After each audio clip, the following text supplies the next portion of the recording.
'Yan uwa, salamu alaikum. Mutane da dama sun fi so su hau can sama, suna zaton shine asalin Masjid Al Aqsa. Amma tunda shi ma sama ne na Masjid Al Aqsa, yana da lada irin na ƙasan. To amma yana da kyau ka sauko ƙasan ma, ana kiransa Al Aqsa Al Qadim. Kuma a nan ne za ka samu daman ganin asalin ginin na Masjid Al Aqsa na tun tushe. To kamar yadda kuke gani, wannan su ne asalin ginin turaku da aka fara yi na Masjid Al Aqsa. Kuma kamar yadda aka yi bayani, wannan su ne asalin duwatsu da aljanu suka kafa shi da kansu tun lokacin annabi Suleiman, tsira da aminci. Kamar yadda muka fahimta daga bayanin alkur'ani, aljanu ne suka taimaki annabi Suleiman gurin wannan gini, kuma mutuwa ta zo ta riske shi ne a nan.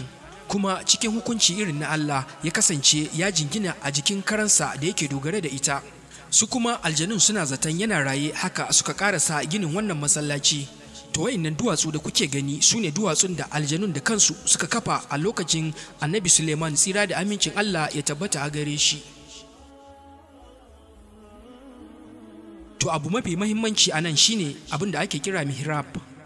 To wannan ne mihrab ɗin da annabi sallallahu alaihi wasallam ya tsaya a daren da aka yi mi'raj, wanda annabi Muhammadu, tsira da aminci, ya jagoranci duka annabawa sallah a wannan farfajiya.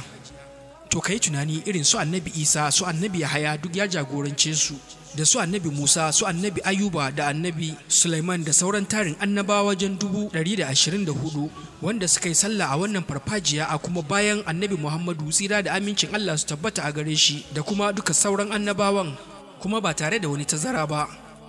Nan ne gurin mihrab din na Sayyidina Zakariya alaihi salatu wassalam.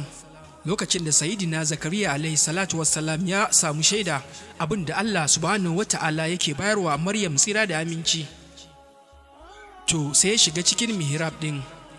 To nan ne hanyar da ya shiga mihrab din, ya roƙi Allah subhanahu wata'ala da ya bashi arzikin ɗa, kuma Allah subhanahu wata'ala ya amsa addu'ansa, ya kuma bashi ɗa mai kima, annabi Yahaya alaihi salatu wassalam.